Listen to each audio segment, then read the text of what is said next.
అందరికీ నమస్తే అండి. ఈరోజైతే మా లక్ష్మమ్మ స్టైల్ మార్చేస్తున్నాము. ఎందుకంటే చాలా రోజుల నుంచి ఈ జుట్టుతో చాలా ఇబ్బంది పడతా ఉంది. ఎందుకమ్మా ఇబ్బంది అవుతుంది కదా, క్రాప్ చేయించుకోమంటే నాకొద్దు అంటుంది. ఇక ఈరోజైతే రెడీ అయింది క్రాప్ చేయించడానికి. చూసారా అమ్మమ్మ జుట్టు ఏం రాసి ఇంత తెల్లగా రావడానికి? తేనె రాసావా? చిన్నప్పుడు ఆ, మాకు పెద్ద పెద్ద కొండలు ఉంటాయి. ఆ, పెద్ద పెద్ద రాళ్ళల్లో తేనె ఉంటుంది కదా, ఆ. తీసుకొని తీసుకొని తింటాము. ఉమ్. తిని నూనెలాగా రాసుకునే వాళ్ళం.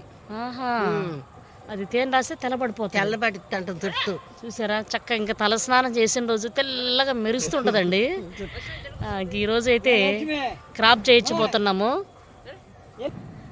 ఇక ఈరోజు అయితే నేను కూడా క్రాప్ చేయించుకుంటానని రెడీ అయింది లక్ష్మమ్మ. చూడండి ఇంకా మా లక్ష్మమ్మ స్టైల్ అయితే మారిపోద్ది. ఏ విధంగా చేపిస్తా అన్నది మీకు